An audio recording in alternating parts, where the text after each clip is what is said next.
जय श्री कृष्णा दोस्तों, मैं हूं नरेंद्र अग्रवाल और आप देख रहे हैं नरेंद्र अग्रवाल यूट्यूब चैनल। तो जैसा कि आपने वीडियो के थंबनेल पर टाइटल पर पढ़ा है कि इस वीडियो को देखने के बाद मज़ा ना आए तो पैसा वापस। वीडियो बड़ा ही अच्छा है, तो चलिए सीधा शुरू करते हैं। तो एक हाथी मरकर यमपुरी पहुंचा। यमराज ने हाथी से पूछा, अरे हाथी, इतना मोटा बढ़िया हाथी मनुष्य लोक में पैदा होने के बाद तू ऐसे के ऐसे कंगला का कंगला आ गया, तूने कोई कमाई नहीं की, बोल तेरे साथ क्या करें। हाथी बोला, मैं क्या कमाई करता, मनुष्य तो मुझसे भी बड़ा है, फिर भी वो कंगला का कंगला आ जाता है तो मैं क्या करता। यमराज बोले, मनुष्य बड़ा है? मनुष्य कहाँ बड़ा है, वह तो तेरे एक पैर के आगे भी छोटा सा दिखाई पड़ता है, और तू अगर अपनी पूंछ का एक झटका मारे तो मनुष्य 4 गुलाट खा जाए। तेरी सूंड 10-10 मनुष्य को घुमाकर गिरा सकती है। मनुष्य से बड़ा और मजबूत तो घोड़ा होता है, ऊंट होता है, और तू तो उन सबसे भी बड़ा है। तो क्या खाक बड़ा है मनुष्य, वह तो छोटा नाटा दुबला पतला। यहाँ तो कई मनुष्य आते हैं, मनुष्य बड़ा नहीं होता है। हाथी बोला, महाराज आपके पास जो मनुष्य आते हैं वो तो मुर्दे आते हैं, आपका किसी जिंदे मनुष्य से पाला पड़े तो पता चले कि मनुष्य बड़ा होता है या छोटा होता है। यमराज ने कहा, अच्छा ठीक है, अभी जिंदा मनुष्य बुला कर देख लेते हैं। यमराज ने यमदूतों को आदेश दिया, जाओ रे भाई, और किसी मनुष्य को वैधानिक तौर पर सीधे के सीधे उठाकर यहाँ ले आओ, से शरीर उठा लाओ। यमदूत चले मनुष्य की खोज में, आ गए पृथ्वी पर मनुष्य लोक पर। तो यमदूतों ने देखा कि एक किसान रात्रि के समय अपने खलिहान में खटिया बिछाकर सोया हुआ था। यमदूतों ने खटिया को अपने संकल्प से लिफ्ट की भांति उठाया और चल दिए यमपुरी की ओर। बिना प्राण निकाले ही से शरीर युवक ऊपर जाने लगा। अब उस युवक को जब से शरीर यमपुरी ले जाया जा रहा था तो ठंडी हवा लगी, किसान की नींद खुल गई, चारों ओर सन्नाटा, चित्त एकाग्र था। तो उसने इधर उधर देखा तो देखा यमदूत उड़ाए ले जा रहे हैं। तो उसने कथा सुनी थी कि यमदूत इस प्रकार के होते हैं, वो समझ गया कि ये यमदूत है। तो किसान ने सोचा कि भाई यदि इनसे तू मैं हो गई और कहीं थोड़ी सी खटिया टेढ़ी कर दी तो मैं ऐसा गिरूंगा कि मेरी तो हड्डी पसली टूट जाएगी। तो चुपचाप पड़ा रहा। उस युवक ने धीरे से अपनी जेब में हाथ डाला और कागज पर कुछ लिखकर चुपचाप फिर से लेट गया। अब यमदूत खटिया लेकर यमपुरी पहुंचे। खटिया लेकर यमदूतों को तत्काल अन्यंत्र किसी दूसरे काम के लिए भेज दिया गया। उस युवक ने किसी दूसरे यमदूत को यमराज के नाम लिखी वो चिट्ठी दे दी कि भाई ये यमराज के पास पहुंचा दो। चिट्ठी में लिखा था, पत्रवाहक मनुष्य को मैं यमपुरी का सर्वे सर्वा बनाता हूँ, और नीचे लिख दिया उसने, आदि नारायण भगवान विष्णु। अब यमराज के पास चिट्ठी पहुंची। यमराज ने चिट्ठी पढ़ी, अचंभे में आ गए, लेकिन भगवान नारायण का आदेश था और इसीलिए उसने आदेशों की पालना में उस युवक को सर्वे सर्वा के पद पर तिलक लगाकर बैठा दिया। अब जो भी निर्णय करना है इस सर्वे सर्वा को ही करना है, उसकी आज्ञा से ही हो सकता है।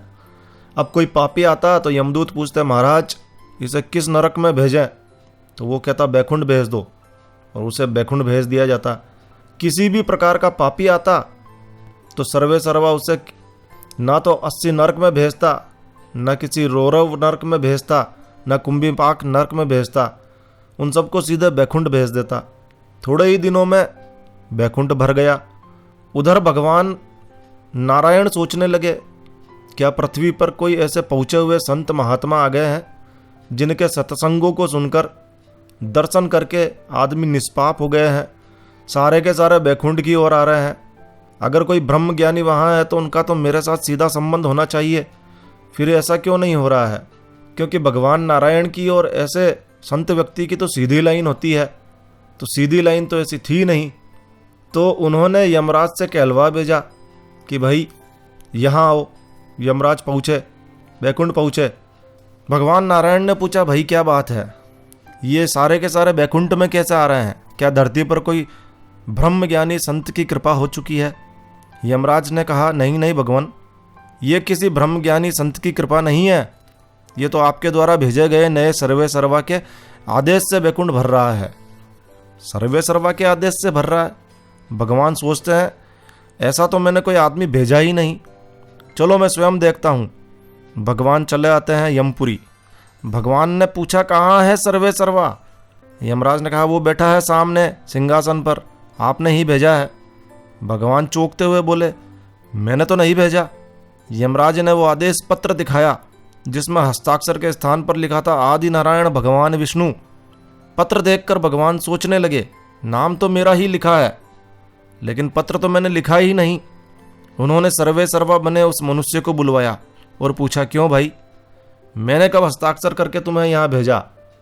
तूने मेरे ही नाम के झूठे हस्ताक्षर कर दिए। वह किसान युवक बोला भगवान, ये हाथ पैर सब आपकी शक्ति से ही तो चलते हैं। प्राणी मात्र के हृदय में आप ही हैं, ऐसा आपका वचन है। अतः जो कुछ मैंने किया वह आपकी ही सत्ता से हुआ है, आपने ही किया है। हाथ क्या करे, मशीन बेचारी क्या करे, चलाने वाले तो आप ही हैं। उमा दारू जोशित की नाई, सब ही नचावत राम गोसाई। ऐसा रामायण में आपने ही लिखवाया है प्रभु, और गीता में आपने ही कहा है ईश्वर सर्वभूताना भ्रामयन सर्वभूतानी यंत्रणा रूढ़नी मायाया। और इसके बाद भी अगर आपने हस्ताक्षर नहीं करवाए तो मैं अपनी बात वापस लेता हूँ। लेकिन भगवान अब ध्यान रखना कि अब रामायण और गीता अब कोई नहीं पढ़ने वाला है, कोई नहीं मानेगा। करण करावन हार स्वामी सकल घंटों के अंतर्यामी, इस सिख शास्त्र को भी कोई नहीं मानेगा। आप तो कहते हैं कि मैं सबका प्रेरक हूँ, सबको मुझसे प्रेरणा मिलती है, तो मुझे प्रेरणा करने वाले भी तो आप ही हुए, और इसीलिए आपका नाम लिख दिया। तो कौन सा गलत काम कर दिया? यदि आप मुझे झूठा साबित करते हैं तो आपके शास्त्र भी झूठे हो जाएंगे, फिर लोगों को भक्ति कैसे मिलेगी? संसार नरक बन जाएगा। भगवान कहते हैं बात तो सत्य है, रह जिंदा मनुष्य, चलो भाई ये हस्ताक्षर करने की सत्ता मेरी है, इसलिए मेरा नाम लिख दिया। लेकिन तूने सारे पापी अपराधियों को वैकुंठ क्यों भेज दिया? जिसका जैसा पाप वैसी सजा देनी थी ताकि न्याय हो। युवक बोला, किसान बोला भगवान, मैं सजा देने के लिए नियुक्त नहीं हुआ था, मैं तो अवैधानिक रूप से यहाँ लाया गया हूँ। मेरी कुर्सी 4 दिन की है, पता नहीं कब चली जाए, इसलिए जितनी अधिक भलाई के काम हो सके मैंने कर डाले। मैंने इन सब का बेड़ा पार किया, तभी तो आप मेरे पास आ गए। फिर क्यों न मैं ऐसा काम करूं? अगर मैं इन्हें बैकुंठ ना भेजता तो आप भी नहीं आने वाले थे और आपके दीदार भी नहीं होते। मैंने तो अपनी भलाई का फल पा लिया। भगवान विस्मित होते हुए बोले, अच्छा भाई, उनको बैकुंठ भेज दिया, चल कोई बात नहीं, तूने भी पुण्य कमा लिया, मेरे दर्शन भी कर लिए, चल कोई बात नहीं, अब मैं उन्हें वापस नर्क भेज देता हूँ। युवक बोला, भगवान, आप उन्हें वापस नर्क में भेजोगे तो आपके दर्शन का फल क्या? आपके दर्शन की महिमा कैसी? क्या आपके बैकुंठ में आने के बाद फिर नर्क में जाना होगा? भगवान ने कहा, बात तो तेरी ठीक है, मैं उन्हें नर्क नहीं भेजता हूँ, लेकिन तू चला जा पृथ्वी पर। युवक बोला, हे प्रभु, मैंने इतने सारे लोगों को तारा, इतने सारे लोगों को बैकुंठ भेजा, और आपके दर्शन करने के बाद भी मुझे संसार की मजदूरी करनी पड़े, तो फिर आपके दर्शनों की और सत्कर्म की महिमा पर कलंक लग जाएगा। भगवान फिर सोचने लगे, ये तो किसी बड़े वकील का भी बाप है। उन्होंने युवक से कहा, अच्छा भाई, तू पृथ्वी पर नहीं जाना चाहता है, ना जा, लेकिन ये पद तो छोड़, चल मेरे साथ बैकुंठ चल। युवक ने कहा, ठीक है, लेकिन मैं अकेला नहीं जाऊंगा। जिस हाथी के निमित्त से मैं यहाँ आया हूँ, पहले आप उसे बैकुंठ आने की आज्ञा प्रदान करें, तब ही मैं आपके साथ चलने को तैयार हो सकता हूँ। भगवान ने कहा, चल भाई हाथी, तू भी चल। हाथी सूंड ऊंची करके यमराज से कहता है, जय राम जी की। देखा जिंदे मनुष्य का कमाल। तो मनुष्य में इतनी सारी समताएं भरी है कि वो स्वर्ग जा सकता है, स्वर्ग का राजा बन सकता है, उससे भी आगे ब्रह्मलोक का वासी हो सकता है, और तो क्या भगवान का माई बाप भी बन सकता है। उससे भी परे भगवान जिससे भगवान है, मनुष्य जिससे मनुष्य है, उस सच्चिदानंद परमात्मा का साक्षात्कार करके यही जीते जी मुक्त हो सकता है। इतनी सारी समताएं मनुष्य में छिपी हुई है। अतः अभागे विषयों पर, व्यसनों से अपने को गिरने मत दीजिए। सावधान, समय और शक्ति का उपयोग करके उन्नत हो जाइए। तो ये कहानी मैंने सोशल मीडिया से ली है। इस कहानी का श्रेय इसके मूल लेखक को दिया जाना ही उचित होगा। इसका लेखक कौन है मुझे नहीं मालूम, लेकिन कहानी अच्छी लगी इसलिए मैंने आप लोगों के साथ शेयर की। तो आशा है ये वीडियो आपको निश्चित तौर पर अच्छा लगा होगा। तो लाइक के बटन पर क्लिक तो बनता ही है, तो लाइक के बटन पर जरूर क्लिक कीजिए। और यदि आपने हमारा ये चैनल सब्सक्राइब नहीं किया हुआ है तो कृपया चैनल सब्सक्राइब कर लीजिए, क्योंकि इस चैनल पर हम लेकर आते हैं आपके लिए तरह तरह की धार्मिक जानकारियाँ, होम रेमेडीज, होम टिप्स और टेक्निकल नॉलेज। तो सब्सक्राइब करने पर आपको हमारे नए वीडियोस की अपलोड्स लगातार निरंतर मिलती रहेगी। तो अभी सब्सक्राइब के लाल बटन पर क्लिक करके चैनल सब्सक्राइब कर लीजिए। तो एक नया वीडियो, एक नई जानकारी लेकर मैं आपका दोस्त नरेंद्र अग्रवाल फिर मिलूंगा। तब तक के लिए stay healthy, stay happy. Thank you for watching my video. Thanks. जय श्री राम, जय हनुमान।